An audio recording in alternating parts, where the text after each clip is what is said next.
దేవుని స్తోత్రం.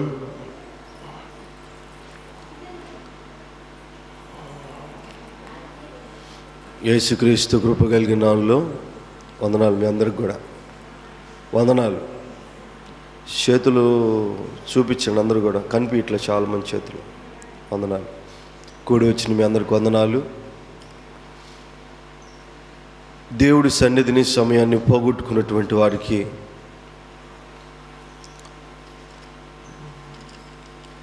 ప్రభు ఎప్పుడు కూడా అంటే సమయం ఉంచుకొని కూడా, పరిస్థితులు అనుకూలముగా ఉండి కూడా దేవుని సన్నిధికి వచ్చే అనుకూలమైనటువంటి వాతావరణం పరిస్థితులు కలిగి ఉన్నా కూడా దేవుని సన్నిధిలో మనం రాకుండా ఉండినట్లయితే మనం ఖచ్చితంగా దేవునికి విరోధులం. ఎవరికి విరోధులం? దేవునికి ఖచ్చితంగా విరోధులం. సమయం ఉన్నా, దేవుని సముఖానికి వచ్చే పరిస్థితి ఉన్నా, దేవుడి సన్నిధిలో ఆయన సముఖంలో ఆయన యొక్కటువంటి శ్రేష్టమైనటువంటి ఆరాధనలు జరుగుతున్నప్పుడు ఆయన సన్నిధికి రాలేని ప్రతి ఒక్కరు, పనులు అంటే పోయిన వారిని బట్టి ఏమీ ఉండదు, ఎందుకంటే వారి పరిస్థితి అది కాబట్టి. పనులు లేకుండా ఖాళీగా గృహాల దగ్గర ఉండి అటు ఇటు తిరుగులాడుతూ ఆ ముచ్చట ఈ ముచ్చట చెప్పుకోవటం కంటే తండ్రి సన్నిధిలో కొద్ది సమయం గడుపుట మీకు మేలు, ఆశీర్వాదం కూడా, దీవెనలు కూడా. దేవుని సన్నిధిలో గడపటం, దేవుని సన్నిధిలో గడపడం ఎంత ఆశీర్వాదం అంటే, అది ఈనాడు దేవుడు మనతో మాట్లాడుతున్నటువంటి మాట మాత్రమే కాదు, కానీ దేవుడు మన పూర్వీకులతో మాట్లాడాడు, మనకు ముందు ఉన్నటువంటి వారితో మాట్లాడాడు, మనతో కూడా మాట్లాడుతున్నాడు. మీరు దేవుని సన్నిధికి రండి, మీరు దేవుని సన్నిధిలో గడపండి, దేవునితో జీవించండి అని దేవుడు అందరికీ చెబుతున్నాడు. మనకు ముందు వారికి చెప్పారు, వారికి ముందు వారికి చెప్పారు, మనకి చెబుతాడు, మన తర్వాత ఉన్నటువంటి తరమ వారికి చెబుతాడు. అందరికీ చెప్పే మాట ఒకటే, మీరు దేవుని సన్నిధికి రండి, మీరు దేవుని సన్నిధికి రండి, దేవుని దగ్గరికి రండి, నేను ఇచ్చే ఆశీర్వాదాలు మీరు ధారాళంగా పొందుకోండి అని. కానీ మనం దేవుడిచ్చే ఆశీర్వాదాలు పొందుకోవటం మాత్రమే పొందుకోకుండా ఉండటం మాత్రమే కాదు, కానీ దేవునికి సమీపముగా ఉండకుండా ఆయనకే మనము విరోధముగా బ్రతుకుతున్నాం, ఆయనకి విరోధంగా బ్రతుకుతున్నాం. లేదండి పాస్టర్ గారు, నేను ఎక్కడ విరోధంగా బ్రతుకుతాను, దేవునికి విరోధంగా ఉండి నేను బ్రతకగలగనా అని చాలామంది అంటారు.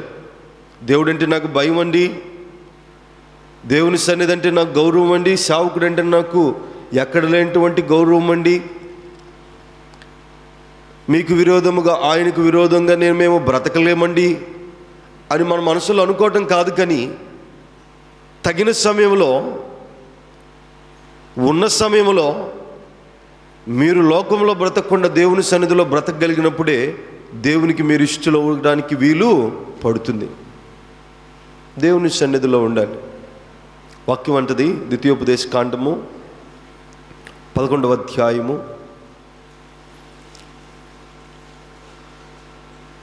10వ వాక్యం, మీరు స్వాధీనపరచుకొనబోవు దేశము, మీరు బయలుదేరి వచ్చిన ఐగుప్తు దేశం వట్టిది కాదు, మీరు బయలుదేరి వచ్చిన ఐగుప్తి దేశము వంటిది కాదు, అక్కడ నీవు విత్తనములు విత్తి కూర తోటకు నీరు కట్టినట్లు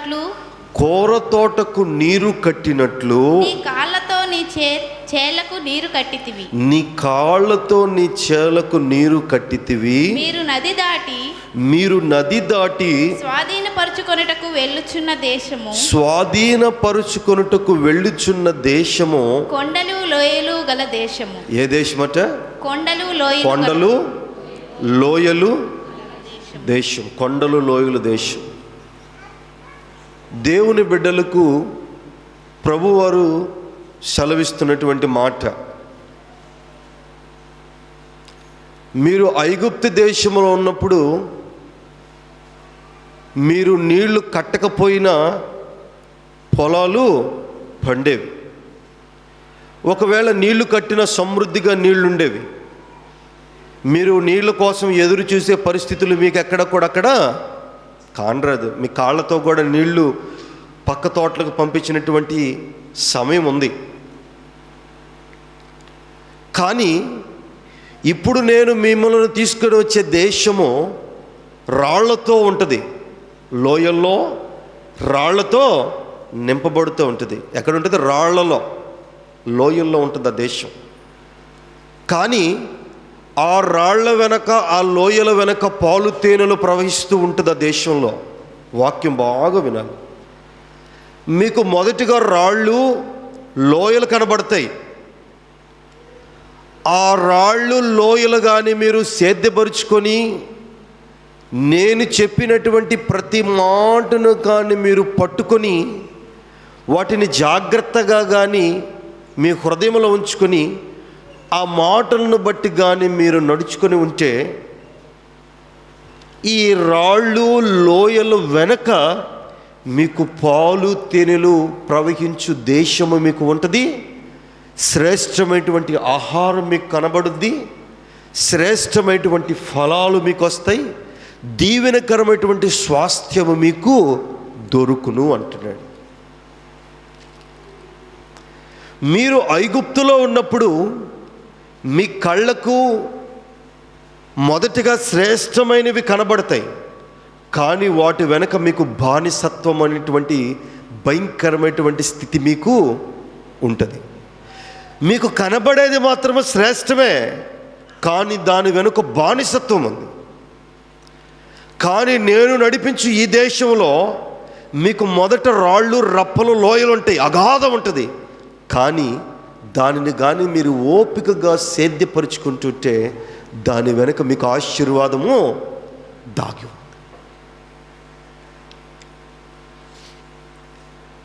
మీకు ఏదైనా పాత గృహం ఉందనుకోండి, పాత గృహం, పాతిల్లుంటే పాస్టర్ గారు, పాతిల్లుంటే ఆ పాత ఇల్లు విడిచిపెట్టి మనము కొత్త ఇల్లు కట్టుకోవాలి అని అనుకున్నాం అనుకో. కొత్త ఇల్లు కట్టుకున్నప్పుడు పాత ఇంటిలాగానే మనం కొత్త ఇల్లు కట్టుకుంటామా, లేదా కొత్త ఇల్లు ఇంకా చక్కగా కట్టుకుంటామా? చెప్పండి. పాతిల్లు, గుడిసే ఉంది పాతిల్లు. కొత్త ఇల్లు కట్టుకోవాలంటే అదే గుడిసెలాగా కట్టుకుంటామా, లేదా ఇంకా కొత్తదనంతో కట్టుకుంటామా? కొత్తదనంతో కట్టుకుంటాం. మునుపు మనకు గుడిసె అయితే, చిన్న రేకులైతే, చిన్న కష్టమైతే కట్టుకునే ఇల్లు, మిద్దె కలిగిన ఇల్లు, మేడ కలిగిన ఇల్లు కట్టుకోవాలనుకుంటాం. గుడిసెలో ఏ సమృద్ధి లేనప్పుడు కట్టుకునే మేడలో సమృద్ధి కలిగినటువంటి వస్తువులు, సమృద్ధి కలిగినటువంటి ప్రతి అక్రత మనము దాన్ని కూర్చుకుంటాం. విలువ కలిగినదిగా కట్టుకుంటాం. ఎలా కట్టుకుంటాం? విలువ కలిగినదిగా కట్టుకుంటాం. ఎందుకు? పాతది మీకు నచ్చలేదు కాబట్టి, అది మీకు బాగలేదు కాబట్టి, అది మీకు ఏ మంచిగా ఉండలేదు కాబట్టి శ్రేష్టమైంది కట్టుకుంటాం. దేవుడు కూడా, ప్రభువారు కూడా ఐగుప్తులో నుంచి దేవుని జనాంగాన్ని రప్పించేటప్పుడు వారికి ఉన్నటువంటి ఈవులు, వారికి ఉన్నటువంటి ఆశీర్వాదాలు, దీవెనలు కొద్దివే. వాటి ద్వారా వారు సమృద్ధిలోనికి రాలేదు. వాటి ద్వారా వారు ఆశీర్వాదంలోనికి రాలేదు. వాటి ద్వారా వారికి ఏ పరిశుద్ధత, ఏ యోగ్యత, ఏ గొప్పతనం కనబడలేదు. అందుకే దేవుడు అంటారు, మిమ్మలను ఈ ఐగుప్తులో నుంచి కొండల వైపు నడిపిస్తాను, కానీ వాటిని మీరు కానీ చక్కగా సేద్యపరుచుకుంటే, వాటిని కానీ మీరు ఓపికతో కనిపెట్టుకొని బాగు చేసుకుంటే, వాటిని కానీ మీరు కష్టపడి వాటిని, ఆ కొండలను మీకు కళ్ళకు కనబడి మీ కాళ్ళకు ఎదురయ్యే ప్రతి రాయిని మీరు తీసివేసుకొని ఉంటే దాని వెనుక మీకు ఆశీర్వాదము దాగుంది. ఆశీర్వాదము మీకు కావాలి, ఆ శ్రేష్టమైనటువంటి ఆ స్థలము మీరు స్వతంత్రించుకోవాలి అని అంటే మీరు కొద్దిగా కష్టపడాలి. ఏం చేయాలా? మీరు కొద్దిగా కష్టపడాలి, కొద్దిగా కష్టపడాలి. మీరు కొత్త గృహాన్ని కట్టుకోవాలంటే కొద్దిగా కష్టపడాలి. కష్టపడితేనే నూతన గృహం మీకు కలుగును. దేవుడు కూడా అంటున్నాడు మీరు కొద్దిగా కష్టపడాలా. మీరు కొద్దిగా కష్టపడాలంటే మొదటిగా మీరు ఏం చేయాలా? 11వ అధ్యాయము 18వ వాక్యం. కాబట్టి మీరు ఈ నా మాటలను మీ హృదయములోను మీ మనస్సులలో ఉంచుకొని వాటిని మీ చేతుల మీద సూచనలుగా కట్టుకొనవలెను. అవి మీ కన్నుల నడుమ బాసికములుగా ఉండవలెను. నీవు నీ ఇంట కూర్చుండునప్పుడు త్రోవలో నడుచునప్పుడును పండుకొనినప్పుడును లేచినప్పుడును వాటిని గూర్చి మాటలాడుచు వాటిని మీ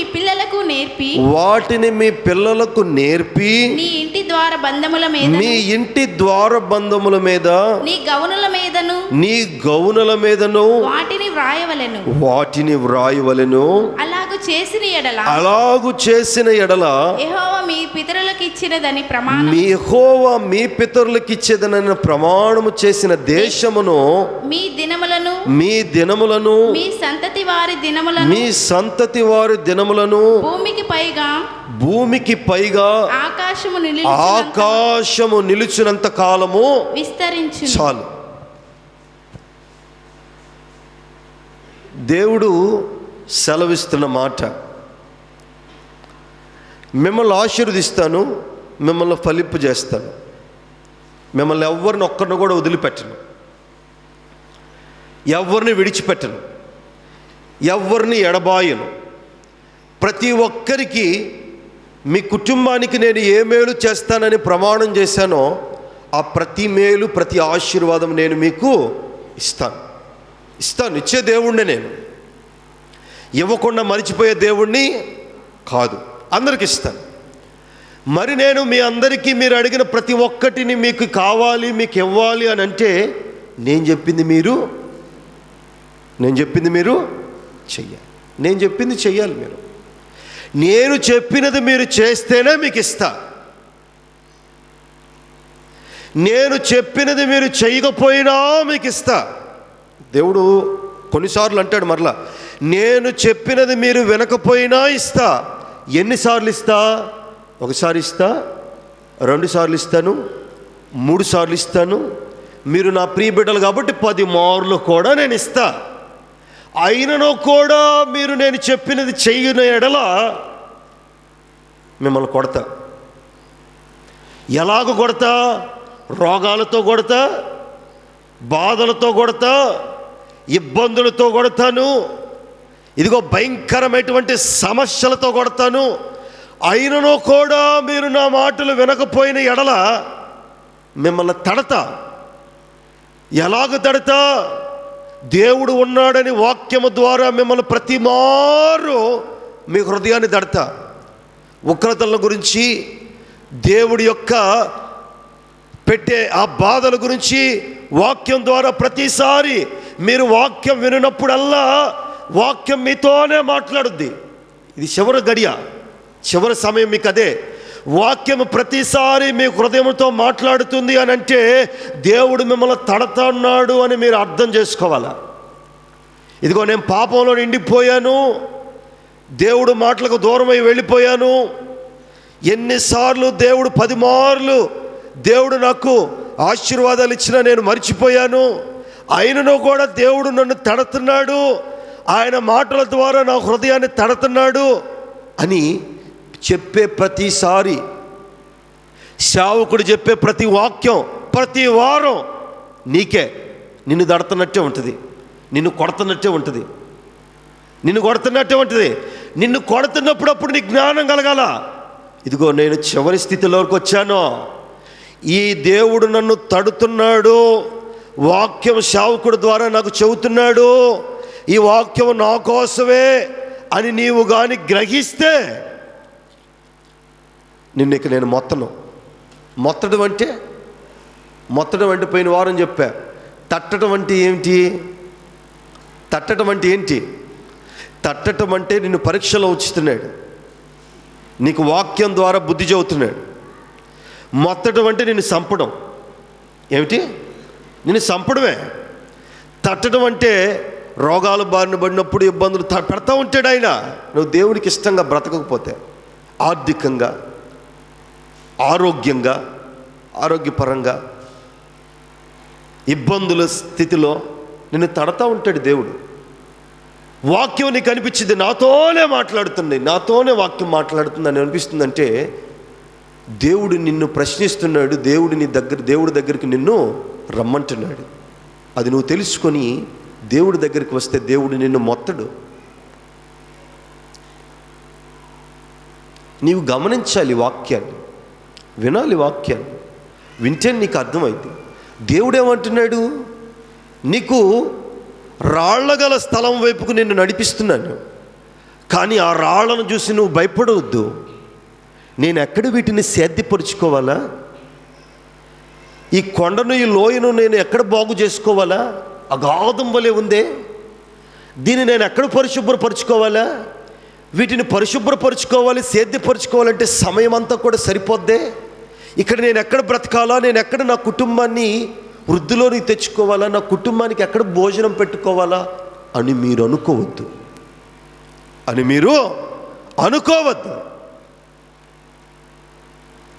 ఇంకొక మాట కూడా చెబుతున్నాను. వాన కానీ పడిందనుకో, వర్షం, ఆ ఆకాశము నుండి పడినటువంటి ఆ వర్షము ఆ రాళ్ళు, ఆ రప్పలకే సరిపోద్దా వాన? అర్థమైందా? దేవుడు అంటున్నాడు, మిమ్మల్ని ఈ కొండ ప్రదేశంలోనికి నడిపిస్తున్నాను. వర్షం పడుద్ది, ఆ వాన పడినప్పుడు ఆ కురిసినటువంటి ఆ వాన ఆ మట్టి పీల్చుకోవడానికే, ఆ కాలిపోయినటువంటి ఆ రాళ్ళు పీల్చుకోవడానికే వాన సరిపోయింది. ఆ వాన దానికే సరిపోయింది. మీ పొలానికి అక్కరగా రావు. మీరు సేద్యపరుచుకోవడానికి, పొలాలు వేసుకోవడానికి, పంట బీడులుగా ఉన్నటువంటి వాడిని మంచి పొలాలుగా మార్చుకోవడానికి ఆ నీళ్ళు అక్కడికి రావు. అయితే మీరు నా మాట వింటే మీకు ఏ వాన చదవండి ఆ మాట. కాబట్టి మీరు నా మాటలను మీ హృదయముతోను మీ మనసులోను ఎక్కడ ఉంచుకోవాలట? దేవుని మాటలు ఎక్కడ ఉంచుకోవాలట? మీ హృదయములో, మీ మనసులో ఉంచుకొని వాటిని మీ చేతుల మీద సౌండ్ వస్తుంది. వినిపించట్లే మీకు? సౌండ్ స్కుయ్యి అనే సౌండ్ వస్తుంది. వాటిని మీ హృదయములో, మీ మనసులో ఉంచుకొని మీ చేతులకు సూచనగా కట్టుకోవాలి. ఈరోజు కట్టుకుంటారు చాలామంది రబ్బర్ బ్యాండ్లు, స్టైల్గా రబ్బర్ బ్యాండ్లు, ఇవన్నీ కట్టుకుంటారు.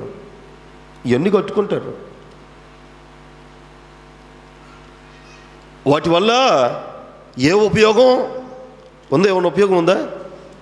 ఏ ఉపయోగం లేదు. వాటి వల్ల ఏ ఉపయోగం లేదు. కానీ చేతులకు కట్టుకోమన్నారని చెప్పేసి ఈ మాట పట్టుకొని అర్థం కాక చాలామంది బిడ్డలు, సేవకులు కూడా చేతులకు కట్టుకుంటారు. వాక్యం దాని మీద రాసి వాక్యం రాస్తారు దాని మీద.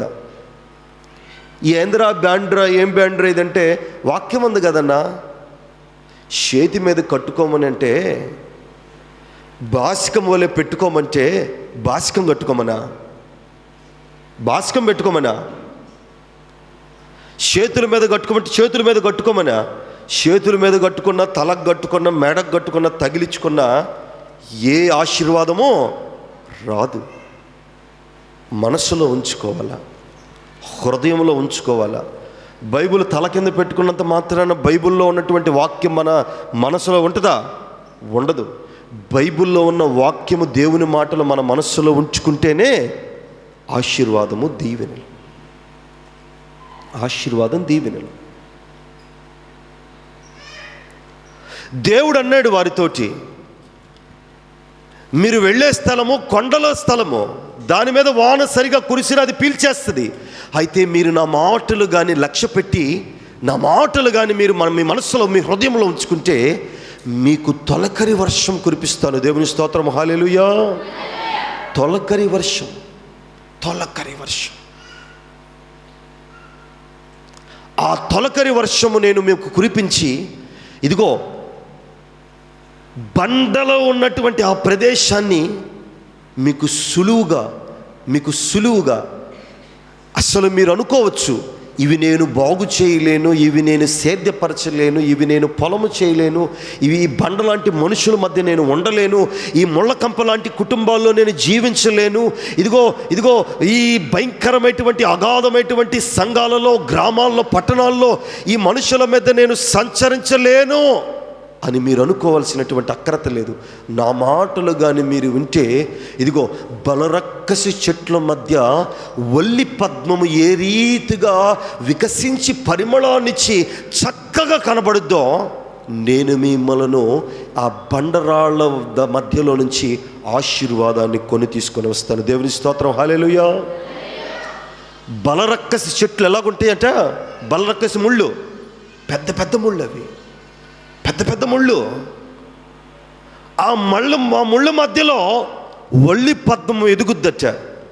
ఆ ముళ్ళు దాటుకొని వస్తుందట ఒల్లి పద్మం.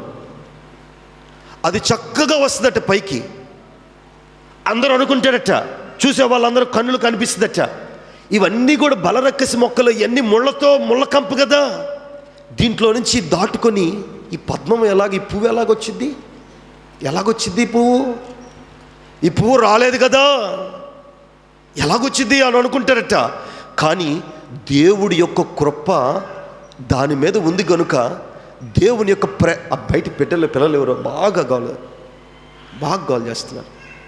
ఆ పిల్లల్ని దయచేసి తీసుకెళ్ళి. ఒల్లి పద్మమట ఆ భయంకరమైనటువంటి ముళ్ళ మధ్యలో నుంచి శ్రేష్టముగా కనపడుద్దట, శ్రేష్టముగా. దేవుడు మనలను కూడా మనం అనుకుంటూ ఉండొచ్చు, మా చుట్టూ అగాధం ఉంది, మా చుట్టూ వేషధారణ కలిగిన మనుషులు ఉన్నారు, మా చుట్టూ పాపిష్టి కలిగినటువంటి కొంపలు ఉన్నాయి, మా చుట్టూ పాపులు ఉన్నారు, వ్యభిచారులు ఉన్నారు, దొంగలు ఉన్నారు, దోషకులు ఉన్నారు, హింసకులు ఉన్నారు, పాపకులు ఉన్నారు అని మీరు అనుకోవచ్చు. కానీ మీరు దేవుని మాట కానీ వినినట్లయితే, ఏమాట దేవుని మాట, ఆ అగాధముతో, ఆ పాపముతో ఆ మనుషులు నీ భక్తి జీవితాన్ని, ఆ ముళ్ళలాంటి ఆ వారి స్వభావముతో నీ శ్రేష్టమైనటువంటి ఆశీర్వాదకరమైనటువంటి జీవితాన్ని, పరిశుద్ధతను గుచ్చి నిన్ను తుంచివేస్తున్నా, నిన్ను తొక్కివేస్తున్నా, నీవు కానీ దేవుని మాటలు నీ మనస్సులో, నీ హృదయంలో ఉంచుకుంటే, వాటి మధ్యలో నుంచి నిన్ను పవిత్రులుగా దేవుడు పైకి తీసుకొస్తాడు. అయితే నీకు కనబడొచ్చు, నీ కళ్ళకు కనపడొచ్చు, ఇవి భయంకరమైనటువంటివి, వీటిని నేను జయించలేను. కొంతమంది అనుకుంటారు వచ్చే సమస్యలు, శోధనలు, కనబడే ఆర్థిక ఇబ్బందులు, ఆ రోదనలు చూసి వీటిని నేను జయించలేనేమో అని అనుకోరా?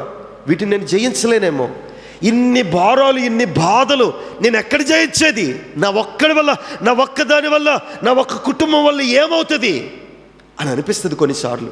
నా ఒక్కడి కష్టం వల్ల ఇంత కుటుంబాన్ని నేను ఎలాగో ఏలగలగాల అని అనిపిస్తుంది. కానీ దేవుని మాట వినాలి. ఎవరి మాట? దేవుని మాటను విన్నప్పుడే నువ్వు దేవుని యొక్క కృపకు పాత్రలు అవుతాడు. మోషే కూడా అనుకున్నాడు, నా ఒక్కడి వల్ల ఈ ఇశ్రాయేలు జనాంగం ఏమింటారండి ప్రభు ఆ మాట అని అన్నాడా లేదా? నత్తివాడిని నేను, ఈ జనులు నా మాట ఎలాగ వింటారయ్యండి అని అంటే, ప్రభువారు నువ్వు అలాగా ఆ మాట అనవద్దు, నేనున్నాను, నేనున్నాను, నా మాట విను. ఇర్మియా అన్నాడు, ఈ జనులకు నిన్ను కర్తగా ఉంచుతున్నాను, నువ్వు వెళ్ళు అని అంటే ఇర్మియా అన్నాడు, నేను పసివాడిని, నా వల్ల ఏమి జరుగును అని అంటే నువ్వు ఆ మాట అనవద్దా, నీ నోటి మాటలో నేనుంటాను, నువ్వు వెళ్ళు అని అన్నాడు.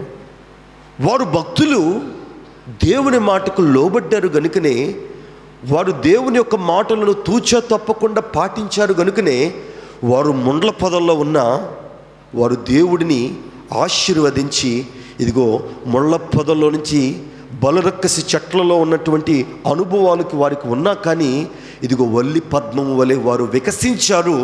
అనేకులను వికసించే విధముగా వారు చేశారు. మీరు అనుకోవద్దు నా ఒక్కరి వల్లే ఏమవుద్దని.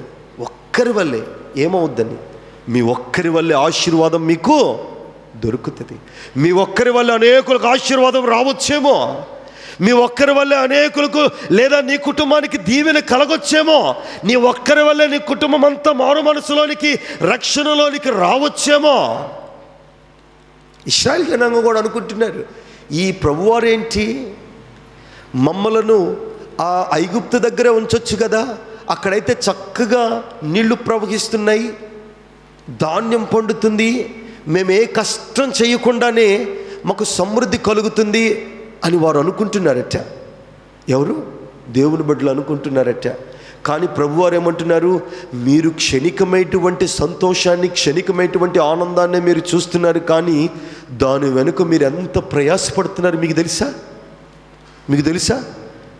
మీ ప్రయాస అంతా కేవలము పట్టుకుట్టు కోసమే మీరు చూసుకుంటున్నారు, కానీ రాబో మీ కుటుంబాలు, మీ సంతతి వృద్ధిలోనికి రావాలని, ఆశీర్వాదకరంగా ఎదగాలని, మీరు చక్కగా మీ కుటుంబాలను కట్టుకోవాలని, ఏర్పాటు చేసుకోవాలనేటువంటి ఆశ మీకు లేదు.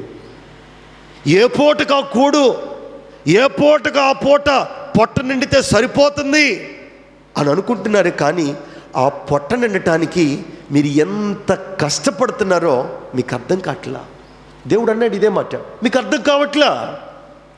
మీరెంత వెట్టి చాకరి కష్టపడుతున్నారో, అంత వెట్టి చాకరి కష్టం మీ చేత చేయించుకొని అంత ముద్ద మీ పల్లెలో అంత ముద్ద పెట్టేసరికి మీరు పడిన కష్టం అంతా కూడా మరిచిపోతున్నారు. మీకెందుకు బాధ? మీరు ఆ కష్టం మీకొద్దు, మీకు ఆ కష్టం వద్దు. మిమ్మల్ని నేను ఆశీర్వదిస్తాను, మిమ్మల్ని నేను దీవిస్తాను, ప్రేమిస్తున్నాను మిమ్మల్ని. గనుక నా మాటలు వినండి, మీ హృదయంలో నా మాటలు ఉంచుకోండి, మీ మనస్సులో నా మాటలు ఉంచుకోండి, మిమ్మల్ని నేను ఆశీర్వదిస్తాను. ఇదిగో రాళ్ల వైపు మిమ్మల్ని తీసుకొని వెళ్తున్నాను మీరు అనుకోవద్దు. మీరు అనుకోవచ్చు మీ మనసులో, పడిన వాన ఆ రాళ్ళే మింగేస్తున్నాయి, ఆ మట్టే పీల్చుకుంటుంది, ఇక్కడ మేమేం సిద్ధపరుచుకుంటామని.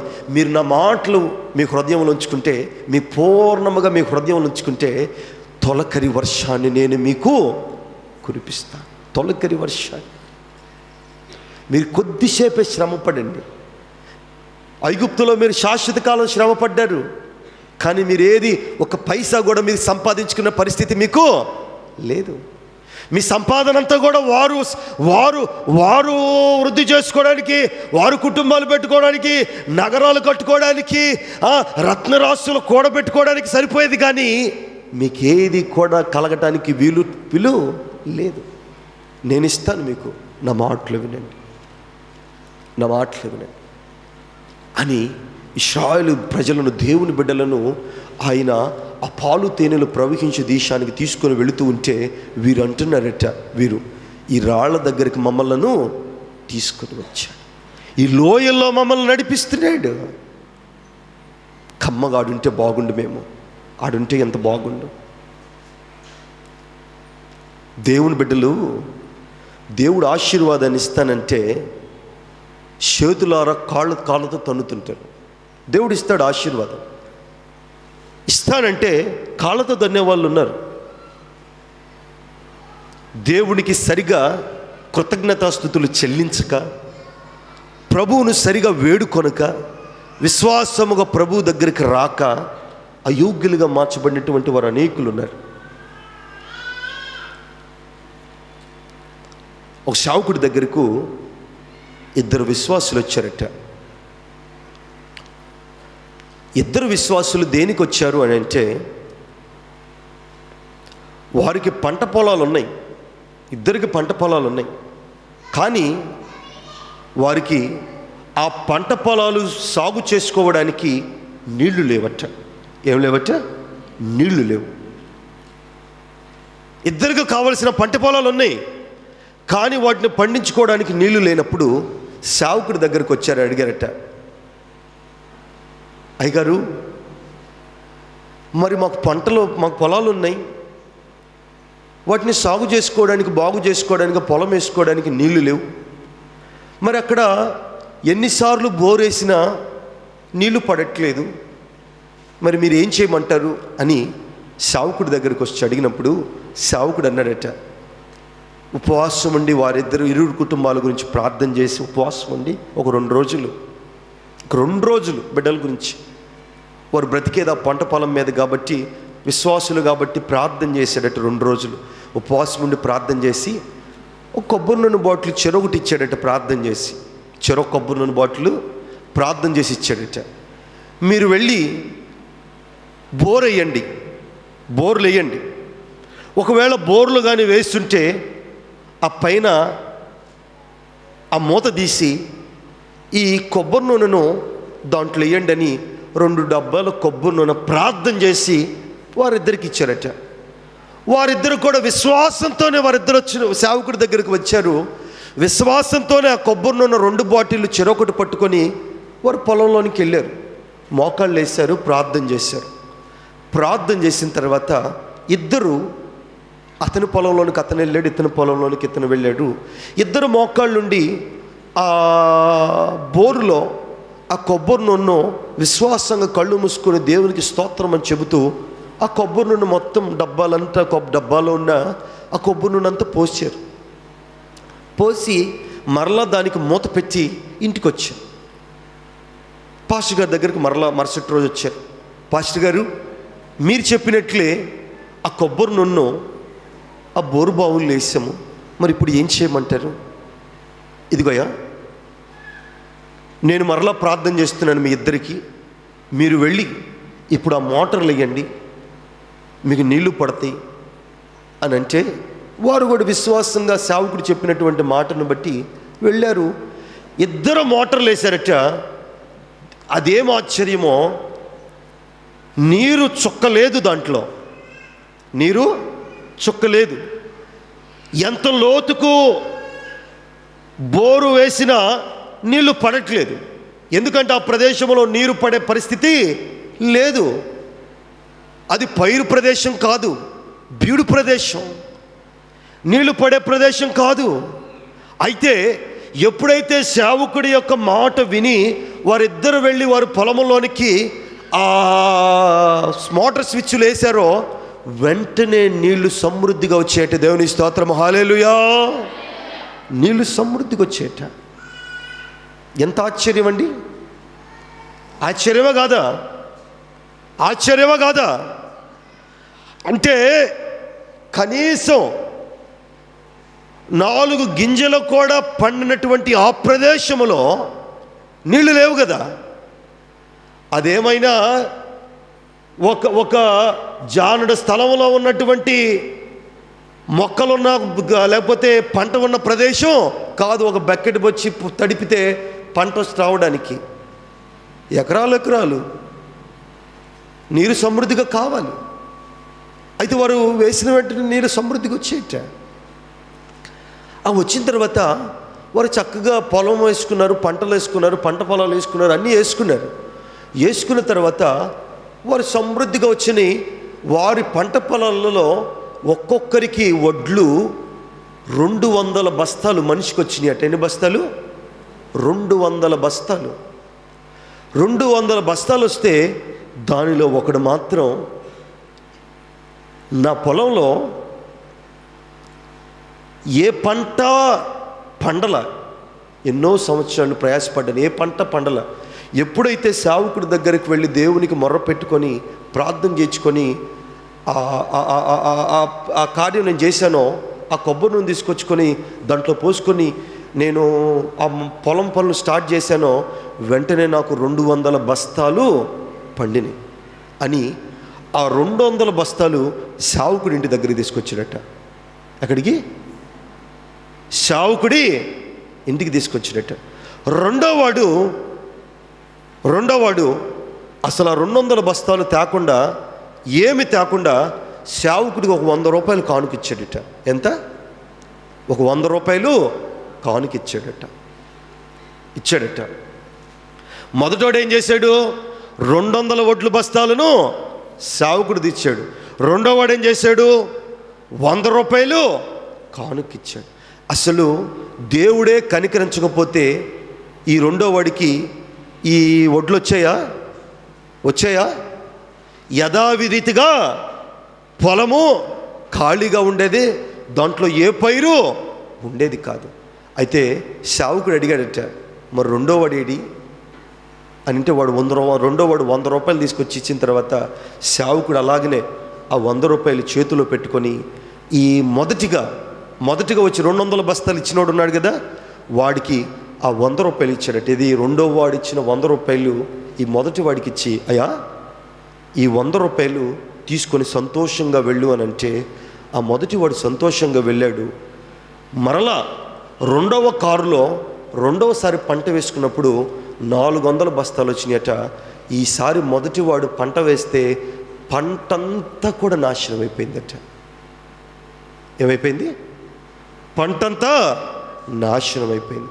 పంటంతా నాశనం అయిపోవడం కాదు, కానీ పంట పైరు పక్వ దశలోనికి, పండే దశలోనికి వచ్చినప్పుడు ఆ బోరులో ఉన్నటువంటి నీళ్లు రావాల్సినటువంటి ఆ బోరు లోపల మట్టితో మొత్తము కూడా పూరకపోయిందట.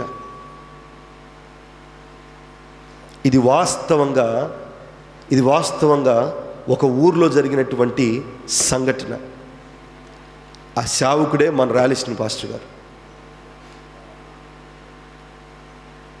20 ఏళ్ళ క్రితం జరిగినటువంటి సంగతి ఇది.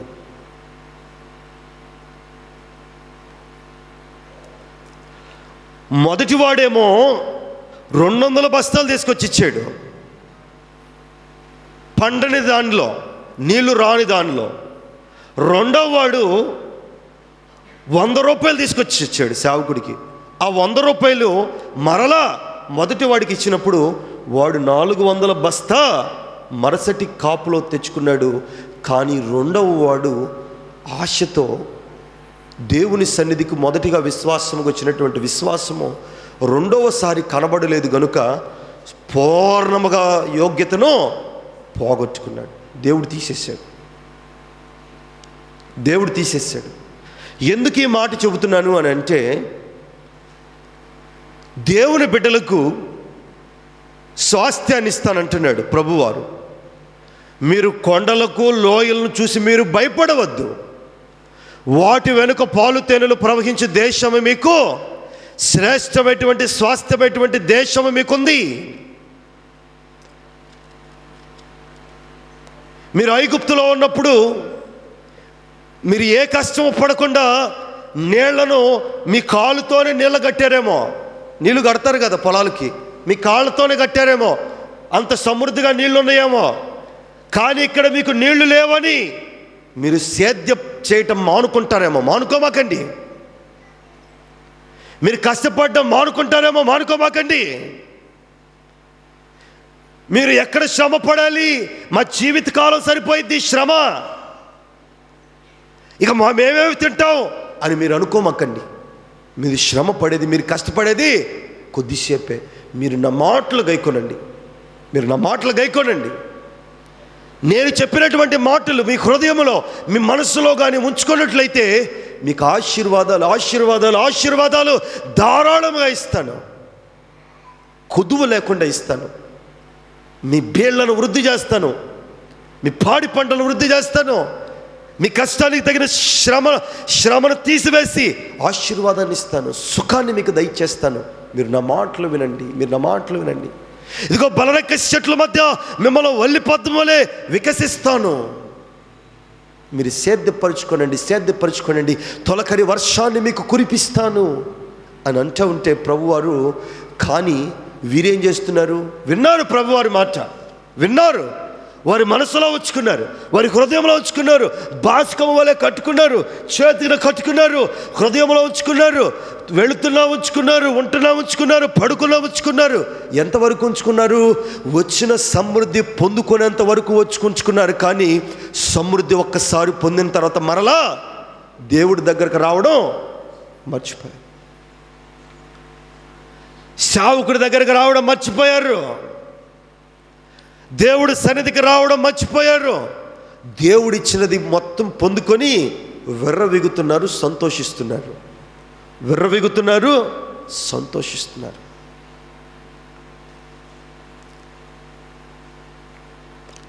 మోషే దేవుని బిడ్డల కోసం ఎంత కష్టపడ్డాడో తెలుసా? ఇశ్రాయేలు జనాంగం కోసం. సేవకుడు మాట వినడానికి ఏం రోగం వాళ్ళకి? ఏం పోయే కాలం? మిద్యానీయులు యుద్ధానికి వచ్చారు ఇశ్రాయేలు మీదకి. వస్తే దేవుడు సెలవిచ్చాడు మోషేకి, మోషే నీవు దేవుని బిడ్డల వైపు నీ చేతులు, 2 చేతులు ఇలాగ ఉంచుము. ఎలాగా? నీ 2 చేతులను దేవుని బిడ్డల మీదకు అలాగనే ఉంచు. నీవు చేతులు కానీ దించావు అనుకో, అన్యులు నీ బిడ్డలను, నీ దేవుని బిడ్డలను నాశనం చేస్తారు. నువ్వు చేతులు దించడానికి వీల్లేదు. నీ 2 చేతులు, నీ 2 చేతులు అలాగే ఉంచాలా, అలాగే ఎత్తి పట్టుకొని ఉండాలా. నువ్వు దించావా, నీ బిడ్డలను వాళ్ళు హతం చేస్తారు, ఒక్కొక్కరు మరణిస్తారు, జాగ్రత్త అని చెప్పినప్పుడు మోషే కొండ మీద ఉన్నాడు. అన్యులు వచ్చారు, అన్యులు వచ్చారు దేవుని బిడ్డల మీదకి యుద్ధానికి. దేవుని యొక్క రాజ్యాన్ని, దేవుని బిడ్డలను వారి కొన్న కొలది వశం చేసుకొని కొల్లగొట్టడానికి వచ్చారు. అందరూ వస్తున్నారు. ఇక మోషే చేతులు ఎత్తి పెట్టాడు. 2 చేతులు ఇలాగ పెట్టాడు. ఇలాగ పెట్టిన తర్వాత యుద్ధం చేస్తున్నారు. ఇశ్రాయేలు యుద్ధం చేస్తున్నారు, అన్యులతో గెలుస్తున్నారు. వారందరూ హతం చేస్తున్నారు. ఎంతసేపు అని చేతులు అట్టు పెడతాడండి? చెప్పండి, ఎంతసేపు పెడతాడు? అన్యులేమో లక్షల మంది ఉన్నారు పక్క, దేవుని బిడ్డలు ఈ పక్క కూడా ఉన్నారు, యుద్ధం చేస్తున్నారు. సేవకుడు, దేవుడు చెప్పాడు సేవకుడికి, నువ్వు ఇలాగే 2 చేతులు పెట్టాలా, నువ్వు దించకూడదు.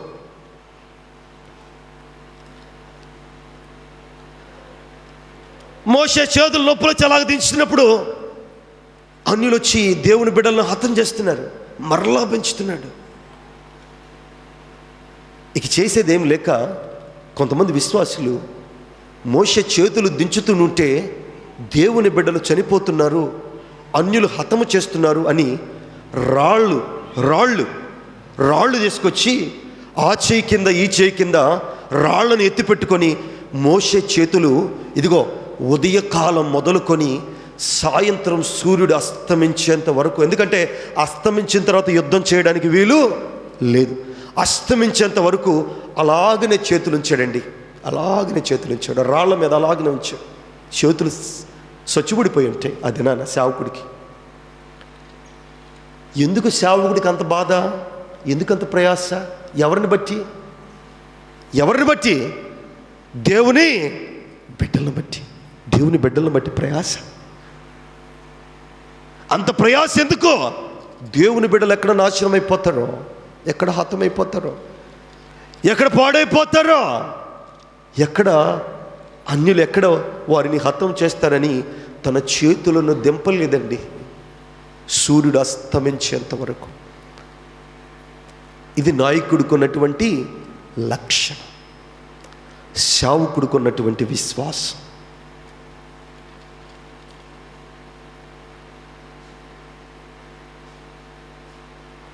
మరి చెబుతున్నాడు దేవుని బిడ్డలకి, ఇశ్రాయేలీయులకు, నా మాటలు వినండి, దేవుణ్ణి మీరు ఎడబాయికండి, దేవుణ్ణి విడవకండి అని అంటే ఈ జనులు ఏం చేస్తున్నారు? మోసపూరితమైనటువంటి ఆలోచనలు కలిగి దోషము కలిగినటువంటి ప్రవర్తన కలిగి, వ్యర్థమైనటువంటి దుర్నీతి కలిగి, నాశనపు అంచులు కలిగినటువంటి మనస్సు కలిగి దేవుణ్ణి వారు అనుభవిస్తున్నారే కానీ దేవుని యొక్క ప్రత్యక్షతలో వారు బ్రతకటానికి ఇష్టపడట్లే. సేవకుని అంటున్నారు, నువ్వేం చేసావు? మోషేని అంటున్నారు, నువ్వేం చేసావు? మమ్మల్ని ఇక్కడికి తీసుకొని వచ్చి నీవు పాడవేశావు. ఏం చేసావు?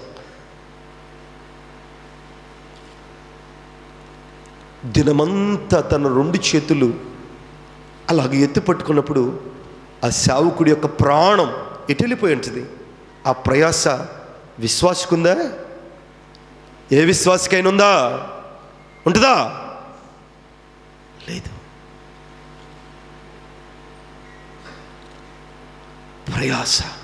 ప్రయాస. దేవునికి కూడా మన మీద ఒక ఆశ కలిగి ఉంది. సేవకుడికి ఎప్పుడు కూడా సంఘము మీద, బిడ్డల మీద ఆశ కలిగి ఉంటాడు. ఏ ఆశ తెలుసా? మీరందరూ పరిశుద్ధులుగా ఉండాలని, దీన మనస్కులై ఉండాలని, దుర్నీతితో మీరు బ్రతకకూడదని, దైవికమైనటువంటి తలంపులు మీరు కలిగి ఉండాలని, దోష శిక్షణ మీరు తల మీద పెట్టుకోకూడదని, దోషభరితమైనటువంటి ప్రజలుగా మీరు ఉండకూడదని. అందుకే యెషయా గ్రంథంలో దేవుడు అంటాడు, మీరు అరకాలు మొదలుకొని నడినెత్తి వరకు మీకు పుండ్లు, గాయాలు, మీలో కొద్దిగానూ పరిశుద్ధత లేదు. మీరెప్పుడు కూడా శాపమైన జీవితాలే. మీలో విశ్వాసమైనటువంటి స్వబుద్ధి లేదు. యోగ్యమైనటువంటి పరిస్థితులు నాకు కానరావట్లేదు. ఎప్పుడు వంచన కలిగినటువంటి మాటలు, తలంపులు, దూషణలు మీ నోటి ద్వారా, మీ హృదయ తలంపుల ద్వారా వస్తున్నాయే కానీ తగ్గింపు కలిగినటువంటి మనస్సు కలిగి ప్రతి ఒక్క విషయము తాళుకొని సేవకుడు చెప్పిన మాటలు అంగీకరించి దేవుడు చెప్పినటువంటి వాక్యాన్ని బట్టి మీరు ముందుకు వెళ్ళే అనుభవాలు నాకు కానరావట్లేదు. అందుకే మీ తల నుంచి అరికాల వరకు మీకు పుండ్లు, ఆ పుండ్లు గాయాలు, వాటి ద్వారా చీము కారుతూ మీరు భయంకరమైనటువంటి స్థితిలో ఆ చీమును తుడుచుకుంటూ ఆ పరిస్థితిలోనే మీరు బ్రతుకుతున్నారే కానీ పరిశుద్ధమైనటువంటి బ్రతుకులో మీరు లేరు.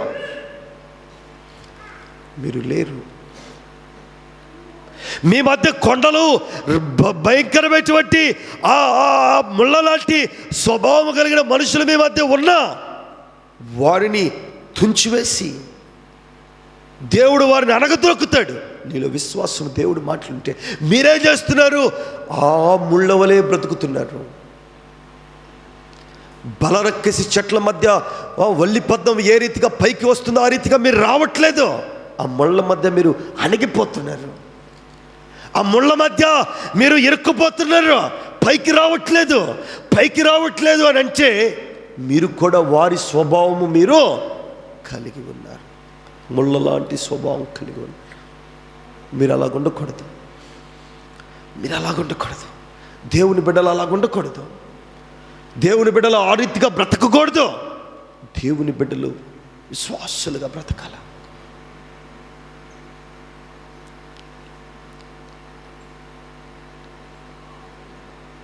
అందుకే వాక్యం అంటది, మీరు తీయండి, యెషయా గ్రంథము 45వ అధ్యాయము 18వ వాక్యం. ఆకాశములకు సృష్టికర్తయగు యెహోవాయే దేవుడు ఆయన భూమిని కలుగజేసి ఆయన దానిని సిద్ధపరిచి స్థిరపరచెను. నిరాకారముగా నున్నట్లు ఆయన దానిని సృజింపలేదు. నివాస స్థలమగునట్లుగా దానిని సృజించెను. ఎలాగ సృజించాడట? నివాస స్థలముగా ఉండుటకు దానిని దేవుడి లోకములోనికి ఈ భూమిని, ఆకాశమును సృష్టించక మునుపు నిరాకారంగా ఉంది. ఆకారం లేదు, నిరాకారముగా ఉంది.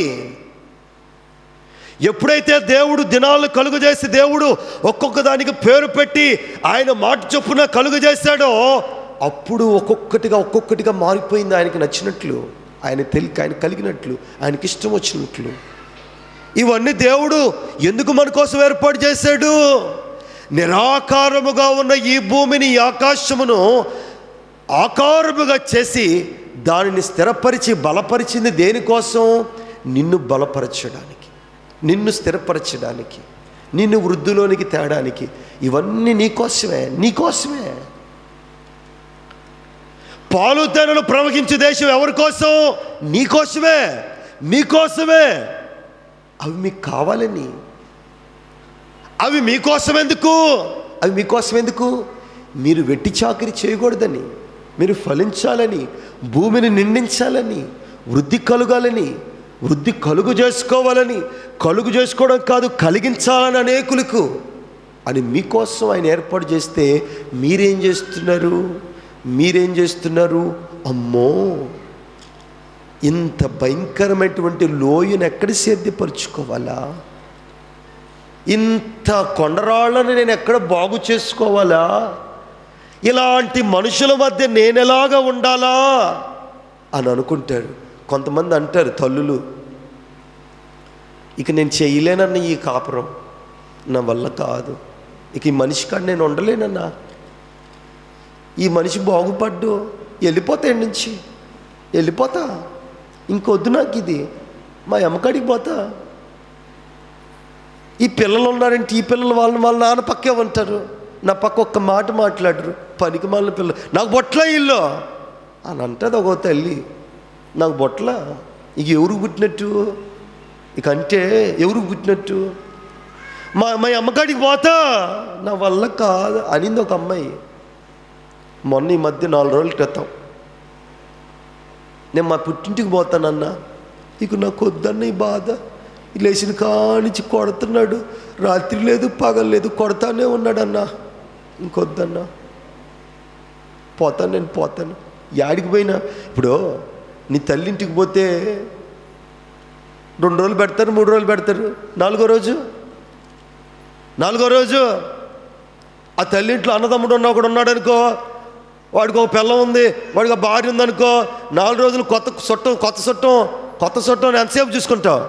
5 రోజులు చూసుకుంటా. 6వ రోజు ఉన్నాను అనుకో, ఎప్పుడెప్పుడు పోయిద్దా ఈ పనికి మాలింది చెడిది, పోవాలి తొందరగా అనవా అంటాను. 4 రోజులు 5 రోజులు ఉన్నారనుకో, ఎప్పుడెప్పుడు పోతారు? కన్న బిడ్డలైన అంటాం. పోయినాక బిడ్డలు మొత్తం వచ్చారనుకో, ఇంట్లో ఉన్న 25 కేజీలు బస్తా 5 రోజులు తిన్నారనుకో, ఇంకేముంటుంది? ఎప్పుడెప్పుడు పోతారు ఇల్లు అనరు మీరు? తెచ్చేంతసేపేమో ఎప్పుడొస్తావమ్మాయి నువ్వు, చూడాలి నిన్ను, మీ ఆయన్ని, మీ పిల్లల్ని, మనవరాళ్ళు అంటావు. వచ్చేంతసేపు వచ్చి 10 రోజులు ఉన్నానుకో, ఎప్పుడు పోతావు నువ్వా? పోవిక అంటే మనిషి బుద్ధది. కానీ దేవుడి బుద్ధి అది కాదమ్మా. దేవుడి బుద్ధి అది కాదు. నువ్వు ఓపికతో ఉండాలా. నేను పుట్టింటికి పోతానన్నయ్యా అంటే పుట్టింటికి పోతే ఏమొచ్చింది? ఆ 4 రోజులు బాగుంటుంది, 5వ రోజు మళ్ళీ ఆ తట్టబొట్ట మళ్ళీ సర్దుకొని మళ్ళీ ఏడకే రావాలా? ఈ మధ్యలో 5 రోజులు 10 మంది నీ గురించి చావు పలానాది ఇది పోయిందట, వాళ్ళిద్దరు తన్నుకున్నారంటే, పోయారు, తిట్టుకున్నారు, అత్తింటికి పోయింది. ఇదంతా ఎవరు ఎందుకు? ఎవరు అవసరమా? 10 మంది నోరల్లో నాంటం అవసరమా? మీరు చెప్పండి, అవసరమా? మళ్ళీ వచ్చేది ఏడకైనాయే. మళ్ళీ మా ఆయన బంగారం బాగా చూసుకుంటాడు, నా పిల్లలయ్యా వజ్రాలు ఎంత బాగా చూసుకుంటాడు, కమ్మగా చూసుకుంటాడయ్యా నా పిల్లోడా అని అనేది మళ్ళీ నువ్వే. 5 రోజుల వ్యాపారానికి ఇది అవసరమా? అవసరం లేదు. 5 రోజులు ఏదో తాళుకొని ఓపిక భరించి అక్కడే ఇంటికాడి ఉండి బిడ్డలను బాగు చూసుకొని, భర్తను బాగు చూసుకొని, అంటే అన్నాళ్ళే పోతే బాగు చూసుకొని ఉంటే నీ కాపురం నిలబడిద్దే. ఎవరు ఒక మాట నిన్ను అంటారా? ఎవరు అంటారా? ఎవరు అనరు. గొప్పగా చెప్పుకుంటారు, బా ఈ అమ్మాయి ఎంత చక్కగా ఓపికతో ఉందమ్మా, కాపురాన్ని నంటుకొని వచ్చింది, వాళ్ళ ఆయన అన్ని పనికిమాలు చేస్తున్నా బా ఓపికతో నెట్టుకొని వస్తుంది బిడ్డ అని అంటారు. మంచి పేరు. ఇది గుణవతి అయినటువంటి స్త్రీ, కుటుంబానికి లక్ష్యం. ఈ ఐగుప్తులో నుంచి వచ్చిన ఈ జనుల్లో ఇట్లాంటి గుంపులు ఉన్నాయి. వెనకపోదాం లేపా, వెనకపోదాం లేడు, వద్దులే, కొండలు ఉన్నాయి, రాళ్ళు ఉన్నాయి, ఏడేం కాపురాలు చేస్తాం మనం, ప్రభు వారేమో చూపించాడు, సేవకుడేం పొమ్మన్నాడు, ఆడికేం పోతాం, వెనకపోదాంపా, ఆడు బాగుంది. దేవుడేం సెలవిచ్చాడు, మీరు నా మాట వినండి, నా మాట వినండి, నా మాట వింటే మీరు బాగుపడతారు, నా మాట వినలేదా నాశనమే, మీరు నాశనాన్ని మీరే కొని తెచ్చుకుంటారు. నా మాట వినండి. దేవుని మాటలు వినాలా. ఎంతవరకు వినాలా? నీ జీవితాంతము నీ దేవుని మాటను వినాలి. నీ జీవితాంతం, నీ జీవితాంతం. ఒకరోజు కాదు, 2 రోజులు కాదు, బాధ వచ్చినప్పుడు కాదు, కలిమి వచ్చిన కష్టం వచ్చినప్పుడు కాదు, అన్ని రోజుల్లో అన్ని సమయాల్లో నీ తండ్రి మాట నీవు వినాలి. నీ దేవుడి మాటను వినాలి. వినడం మాత్రమే కాదు, నీ మనస్సులో ఉంచుకోవాలి, నీ హృదయంలో ఉంచుకోవాలి. ఎప్పుడైతే దేవుని మాటలు నీ హృదయంలో నీ మనసులో ఉంచుకుంటావో, ఇదిగో ఇశ్రాయేలుకు చెప్పినటువంటి మాట ఏమిటో తెలుసా? మీరు ఐగుప్తు చెరలో నుంచి మిమ్మల్ని తీసుకొని వచ్చాను కనుక పాలు తేనెల దేశం మీకు కావాలంటే ఈ కొండలను, ఈ లోయలను మొదటగా మీరు సాగు చేసుకోండి, వీటిని శుభ్రపరచుకోండి. వీటిని కానీ మీరు శుభ్రపరచుకుంటే దాని వెనుక ఆశీర్వాదము దాగి ఉంది. ఓపికతో, కొద్ది సమయం ఓపికతో మీరు తాళుకొని ఓపికతో కష్టపడండి. మీ కష్టం కొద్ది మట్టుకే, మీ కష్టాన్ని నేను చూస్తాను, మీ కష్టాన్ని నేను పోనివ్వను, మీ కష్టాన్ని నేను పోనివ్వను. లోక సంబంధమైనటువంటి యజమానుడైతే మీరు కష్టపడినా మీ కష్టానికి తగినటువంటి ప్రతిఫలము, జీతము ఇవ్వక మానతాడేమో, కానీ నేను ఇవ్వక మానను, నేను ఇస్తాను మీకు. మీరు 10% కష్టపడితే మీకు 100% ఆశీర్వాదాన్ని ఇస్తాను.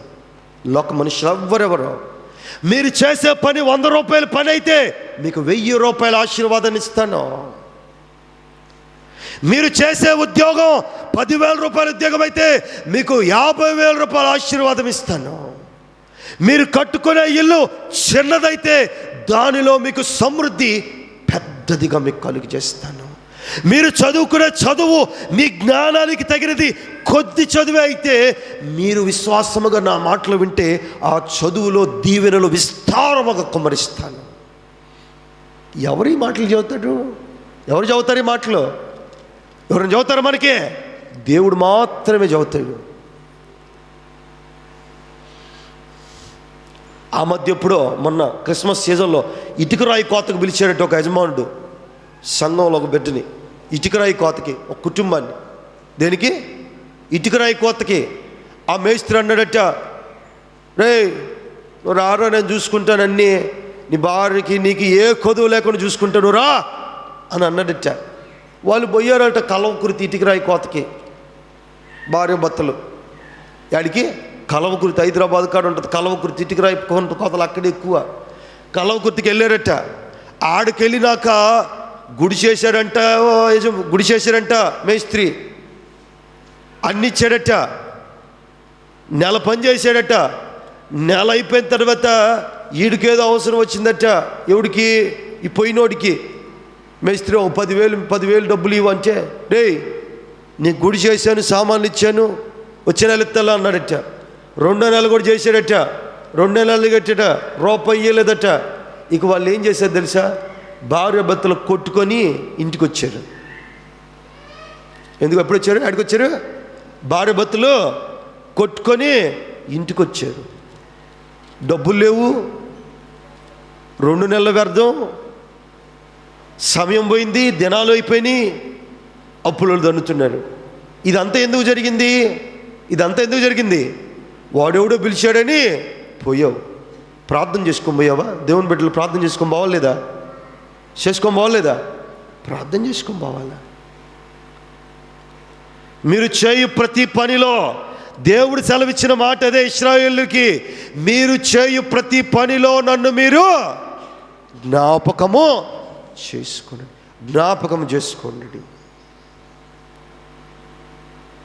మీరు ఏ పని చేసినా, మీరు ఎక్కడికి వెళ్ళినా, మీరు ఇంట ఉన్నా, బయటికి వెళ్ళినా, మీరు పడుకున్నా, నిద్రపోయినా, ఎక్కడ ఉన్నా మీరు నన్ను జ్ఞాపకం చేసుకోండి, నన్ను జ్ఞాపకం చేసుకోండి, నన్ను జ్ఞాపకం చేసుకోండి.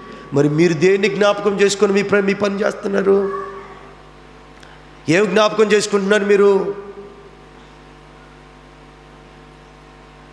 ఏమి జ్ఞాపకం చేసుకొని దేవుణ్ణి ఆరాధిస్తున్నారు మీరు? తొలకరి వర్షాన్ని కురిపిస్తానంటున్నాడు దేవుడు వారికి. కానీ వారు తొలకరి వర్షాన్ని కురిపించుకొని పంట పొలాలు పొందుకొని ఆశీర్వాదాన్ని పొందుకొని ప్రభువును జ్ఞాపకం చేసుకోవడం వారు మరచిపోయారు. ఈరోజు మీరు దేవుని సన్నిధిలో ఈ రీతిగా నిలబడ్డారు, కూర్చున్నారు, ప్రభు సన్నిధిలో ఉన్నారంటే దేవుణ్ణి మీరు జ్ఞాపకం చేసుకోబట్టే. మరి మీరు జ్ఞాపకం చేసుకుంటున్న మీరు ఎంతకాలం మీరు జ్ఞాపకం చేసుకుంటున్నారు? అసలు ప్రభువును మీరు జ్ఞాపకం చేసుకుంటున్నారా లేదా? ప్రభువుని జ్ఞాపకం చేసుకో. సినిమా హీరోలు జ్ఞాపకం చేసుకుంటారు పడుకునే ముందు కొంతమంది. అట్టి ఇల్లు కట్టుకోవాలి, ఎట్ట అవ్వాలని ప్రభువుని వాటిని జ్ఞాపకం చేసుకుంటారు కొంతమంది. లోకంలో చూసిన రోజంతా చూసిన మనుషులు ఎవరైనా ఉన్నారనుకో, ఆ వాంఛలను ఆ తలంపుల్లో జ్ఞాపకం చేసుకుంటారు పడుకునే ముందు కొంతమంది. ఏమి జ్ఞాపకం చేసుకోవాలి? దేవుడిని మీరు జ్ఞాపకం చేసుకో. యేసులాగా నడవాలని, యేసుతోనే బ్రతకాలని, యేసులోనే జీవించాలని, యేసులోనే బ్రతకాలని ప్రభువుని మనము జ్ఞాపకం చేసుకోవాలి. ఇలాగా జ్ఞాపకం చేసుకోవాలి. కానీ ఈ మనుషులు వారి జ్ఞాపకానికి దేవుడు లేడా? దేవుడిచ్చినటువంటి స్వాస్థ్యము, దేవుడిచ్చినటువంటి కృపలు, దేవుడిచ్చినటువంటి ఆశీర్వాదాలు పొందుకొని వచ్చిన సమృద్ధిని మాత్రమే వీరు జ్ఞాపకం చేసుకుంటున్నారు. కానీ ప్రభువుని వీరు జ్ఞాపకంలోనికి తీసుకొని రావట్లేదు. కానీ దేవుడు అంటున్నాడు, మీరు నన్ను జ్ఞాపకం చేసుకోండి, మీ మనసులో ఉంచుకోండి, మీ హృదయంలో ఉంచుకోండి, మీ తలంపుల్లో ఉంచుకోండి. అప్పుడే మీకు దీవెనలు కలుగును, దీర్ఘాయుష్మంతులు అవుతారు. నేను ఏదైతే మీకు ప్రమాణం చేశానో ఆ ప్రమాణాన్ని మీకు నేను నెరవేరుస్తాను. ఆ ప్రమాణాన్ని మీకు నేను నెరవేరుస్తాను. ఆ ప్రమాణం దేవుడు మన పక్షాన్ని నెరవేర్చాలి అని అంటే దేవుణ్ణి మనము మర్చిపోకూడదు, దేవుణ్ణి మనము జ్ఞాపకం చేసుకోవాలి. ప్రతి విషయంలో దేవుణ్ణి జ్ఞాపకం చేసుకోవడం నేర్చుకో. కృతజ్ఞతాస్తుతులు మనము చెల్లి. ప్రతి విషయంలో, ఎన్ని విషయాలైనా, ఏ విషయములైనా దేవుణ్ణి మర్చిపోకూడదు. దేవుణ్ణి జ్ఞాపకం చేసుకుంటూ ఆయనకు కృతజ్ఞతాస్తుతులు మీరు చెల్లించాలి. దేవుని బిడ్డలు ఇది పొందుకుంటారు, ఈ అలవాటును పొందుకుంటారు, ఈ క్రమాన్ని కలిగి ఉంటారు. ఎవరు? దేవుని బిడ్డలు. సేవకుని యొక్క స్వరమును జాగ్రత్తగా విని, ఎందుకు సేవకుడు ఇంత చక్కగా నా గురించి, నా కుటుంబం గురించి, నా బిడ్డల గురించి ఇన్ని చక్కటైనటువంటి మాటలు వివరిస్తున్నాడు?